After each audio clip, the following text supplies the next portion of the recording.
everybody, and welcome to Taking Control, the ADHD podcast on rashpixel.fm. I'm Pete Wright, and I'm here, as always, with Nikki Kinzer. Hello, Pete Wright. Hello, everyone. Welcome. How are you this week? I'm doing good.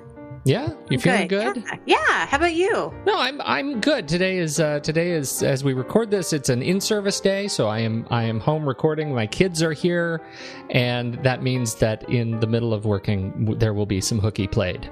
And yes. that is the best part of my day, week, month, when I get to play weekday hooky with my kids. That's right. That's nice. I think we're going to go see this movie, The Walk. Have you heard about this? No, I haven't. It's a true story about the guy who illegally strung the wire between the World Trade Center towers in New York to walk across it. Oh. And it is. I heard this wonderful interview with Robert Zemeckis, the director and the president of Sony Studios, who financed it, and they were just talking about how they made this movie to be an old school action adventure for ages 8 to 80, that they really want everybody to enjoy this. It's something that is really, it's PG. It seems so rare that we get a real adventure that's PG anymore. That's right. And so I am really excited to take everybody to it. And so we're going to see it. It's IMAX 3D, which they really went all out to give you the sense of depth and height of the World Trade Center. Wow. And so it should be really quite a ride. So I'm very excited to play hooky and go see that movie today. That is fun. Yes. Yes. Good times. Yes. Good times with the kiddos. Great times. Love in-service days.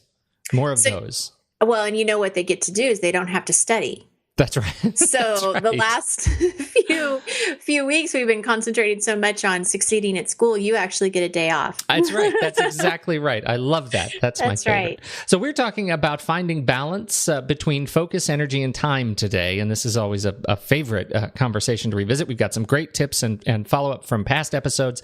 And so we are going to get to that in just a moment.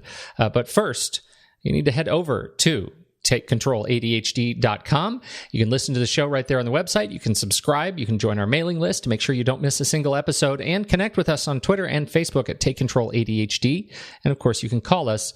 Leave us a voicemail at 503-664-4ADD. 503-664-4ADD. You can get your voice and your thoughts on the show. We would love to hear from you. If you've got any questions, give us a call. We'll get them on the show. Thank you so much to those of you who have called. We love hearing from you. Okay, there you go. There you go. Our preamble is over. Where do we go from there? First, let's do some follow-up, huh? Well, we're going to do, some follow-up, because we did get a phone call, and we have some additional tips to share with people for studying and specifically reading when you have a lot to read. And so this person left a message, and I thought that the first suggestion was really funny, because she was even surprised that we didn't mention Evernote. Well, I'm going to just say in my defense, Evernote is always there in the back of my mind. I know. But Mine it's too. because I talk about it so much on other episodes that I feel like maybe it needed a break. Okay. Well, I'll give you a break, and I'll explain a little bit about how she uses it. Okay. How about that? Excellent. Okay. All right. So the way that she uses Evernote for reading is that she would have a new note for each week. And under that note, she would develop a to-do list for all of the different reading assignments. And then she would basically portion out each day, how much reading she was going to do when, and be able to kind of check it off as she was going. And you can put your PDFs, of course, and everything into Evernote, as we know. So everything was all in that one note, and that was really efficient for her. And I thought, well, you know what? We need to bring that up. Yes, it is very useful. And, I just want to add on to that. One of the coolest things you can do that we could never do when we were studying back in the day, to share your notes. If you're using your notes in Evernote, you can just click on the little sharing button and grab a public link. And suddenly your note page becomes a web page that you can just email to people. You can email a link, and all of your notes are there, and so it's a great way to share notes. It's a great way to share status updates on team projects. Create a note, make it a shared note, and suddenly you have just kind of a easy way to create a web page very quickly. So that's a great idea. Handy. Yeah, that shared feature, definitely. Yeah. The second tip that she had was Voice Stream Reader. Have you heard of it? Yes. Oh, yeah, I do. I love it. Okay, so I haven't heard of it or I haven't used it, so you may be able to kind of chime in more on this. But what she was saying is that this will read aloud PDFs and reading material that you have. So for her, it was really convenient to be able to listen as she's driving in her commute or on her commute, in her commute, whatever you're doing, on a car, in a car, wherever you are, on a bus. But having that audio, feature. So have you used it before? Or? I have, and I use it, because when I was spending a lot more time in the car, I would love it. So you're in the car, not on the car. Yeah, I was on the car. Yes, I would be on the car, on anybody's car. Actually, it doesn't really matter. That's right. So I was in the car, and I would hook up my phone to the speakers, and I would just say, "Here, read this thing to me," because I'm so used to audiobooks and podcasts. It's just a very natural kind of extension of it. I don't spend as much time in the car as I did right now, and so I haven't been using it as much. But to be able to just throw anything at it that is written and have it read to you is really a stellar feature. Awesome. So can we? Well, we can, right? We can put those in the show notes. Yeah. We'll post a link to those apps in the notes. And then the last tip she had was using an interval timer, and it was sort of kind of like a game is how I interpreted it. Is, you figure out how many pages you need to read and how many minutes it's going to take you to read each page. And then as you get closer to the time frame that you want, like, so if you only want to spend an hour on reading, as you get closer to that time, you start to hear the timer, and it kind of reminds you to read faster. And it kind of just tricks you into kind of staying focused for that moment of time so that you kind of beat the time. So, that's kind of a little strategy that she's used that I can see might help people too. So wanted to share that as well. I have to add another digital tool to that conversation because I discovered this week, I don't know why it has only just hit my desk now because it's been out for a little while. It's an app called Zen Timer, and this is this is for a Mac. So I'm sorry, this is it. I don't know of a Windows alternative to this, but I love desktop timers. Right, I love being able to just set a timer, and I'm a fan of Pomodoro, and I just love the interval timing kind of thing. And Zen Timer lets you set a timer on your desktop, and what it does is it's a tree. And the tree starts at a sapling. You set the timer, and then over the course of the duration of the timer that you set, the tree grows and grows and grows to a big full tree. And as you get close to needing to take a break, all the leaves start to fall off the tree. And cool. And that's how you know you're ready for a break. It is the most chill timer that I've ever seen. It is fantastic. It's all based on like fractal math, and it creates a really beautiful little tree right on your desktop. And that's great. I think it is just great. Well, and I think it's great that there's, options that you can kind of go back and forth between different timers. You can use something like that. You can use a traditional timer. You can use your phone.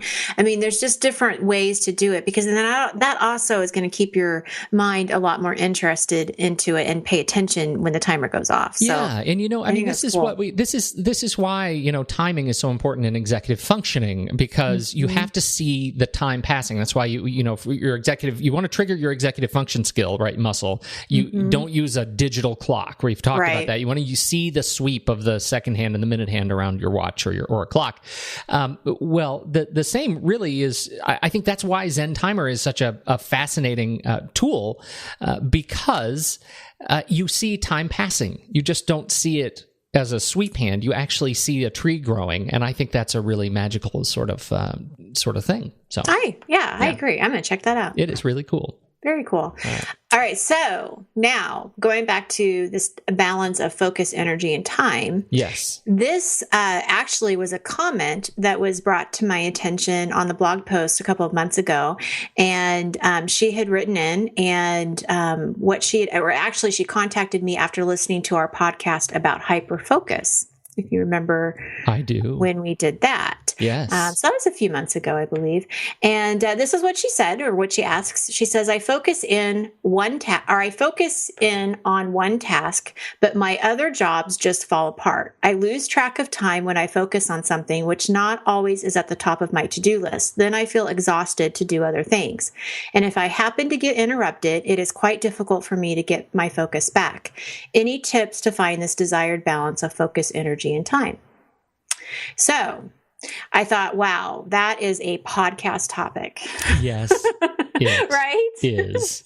And I responded back to her, and I want to share with our listeners how I responded and give some ideas and just some thoughts around this issue. And I really appreciate that she brings it up. And I appreciate when anybody brings anything up, because I think that if you bring it up, it means that somebody else is thinking about it. And not everybody calls in, not everybody writes in. And so when you do, I just so much appreciate you guys bringing these topics to our attention, because she's not alone. She's not alone in these feelings of frustration, right? I mean, this is just way too common. Yeah, perennial favorite. Yeah. So I see a couple of issues here. Hyperfocusing is one issue that she's talking about. And then she's also talking about this managing this balance with energy and time. So my first suggestion to her in this situation is to kind of, and we've talked about this a little bit in the hyperfocus, so I'm going to repeat myself a little bit.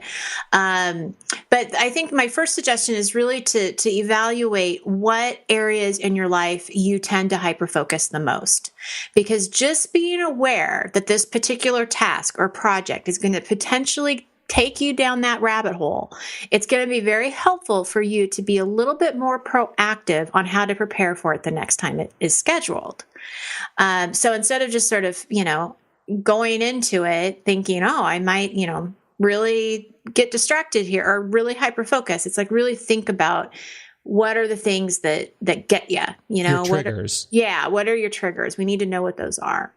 Write them down too. Write them down. Exactly. Because you might forget, right? Yeah. Or you may not be paying attention the next time that, you may forget that this podcast was here and that you listened to us talking about it.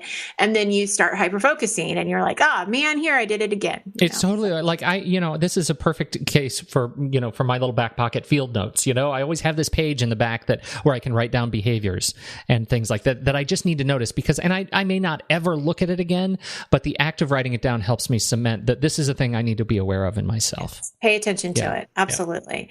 Yeah. Okay. So now that we've sort of, we're aware of what certain tasks or projects might take us there, we've got to set up some kind of outside reminder of when it's time to do the transition. Zen timer might be a perfect thing for this, right? Right. We want to decide how long you want to work on a particular task, and we want to use that timer to remind you of the time. And so just what you were explaining, once you start seeing the leaves fall off, it's time to start to transition. And you can kind of play around with the time frame. If you're working for 1 hour, set the timer for 30 minutes to just sort of notify you, kind of like, hey, you're about halfway through. That's kind of that reminder. And then again at 15 minutes, okay, start to wrap up, because the hour's almost done. And then at the top of the hour, it's time to move on. So it's sort of just reminding you that I've given myself an hour and I've put these reminders in here to alert me to pay attention that the time is almost up. Now we did, and I would just add in there, working for an hour, I could never do that. Like I would get really distracted at every time the timer went off. Right. And so that's why I got to set them for shorter sprints in my work. Like if I were to set a timer for an hour, I would actually end up setting it for 20 minutes and then take a break when that alarm went off the first time. I just think there is so much value in clearing your head for 2 minutes, even if it's just 2 minutes. Just stand up and walk around and stretch. Put the hands above the head. Give yourself a good stretch, and give yourself the freedom to walk around for a minute. And it definitely depends on what it is that you're working on too. I mean, one of our examples last week with the reading was to only read for 10 minutes, read for 10 minutes, take a minute. So yeah, definitely I agree that the time, there's no set time here that it just depends on the situation and what you're working on. So absolutely do what you need to do. The other thing that we mentioned before that I think is still really important to highlight is to have somebody help you with this transition. If you know transitions are hard for you, don't try going in alone. Really try to get that extra support. We've mentioned this. It's a lot harder to say no to someone than it is to throw your phone across the room and say, no, thank you, timer. I'm not listening. Fie on you. Yeah. I do not acknowledge you today. Yeah. You're not alive to me right now. Yeah. Right. So I think that's having somebody support you that, okay, this is going to be a difficult transition and I really need your help. So, enlisting that person to help you, I think can really help. And then, she talked about interruptions because she was saying that it's difficult for her to kind of get her focus back. And so as far as interruption goes, I think that it really kind of goes back to being proactive is what are your interruptions? And is there any way that you can eliminate them at the beginning before you even start a project? So, simple things would be hiring a babysitter if you're going to be working on something in your home, so you can really focus on that. Closing the door, not answering your phone, turning your phone off, turning the email notifications off. Anything that you think is going to help you eliminate those those interruptions. It's not to say they're not going to happen because they very well still could, but if you can just be proactive a little bit at the beginning, that might help at least not make them or not have so many. Yeah, absolutely. This last question that she had, I just, again, I just love this. I love it because I just think there's a lot of people that deal with this. How do I find a desired balance of focus, energy, and time? And as I was thinking about this, I came down to kind of three different things: awareness, intention, and perseverance. Awareness, again, I can't reiterate how important it is that you just know where you're more likely to hyperfocus. Being aware of how your ADHD affects you. Pete, you made a really good point of, I know I can't do it for an hour. You know how your brain works. You know what you need to make it work. Mm-hmm. That's really important. You're working with it rather than against it. Right. And just really taking back as much control of the situation as you can. In addition to awareness, I think it's about knowing yourself. When do you have the most energy? What time of day works best for you? These are the times that you're going to be most effective. And you want to match your projects with your energy level. It's not going to do you any good to work on a really hard project when you're really tired, or to wait and do it at the end of the day when at the end of the day is your worst time. So it's really just being aware of how you work and when you work best and trying to match those.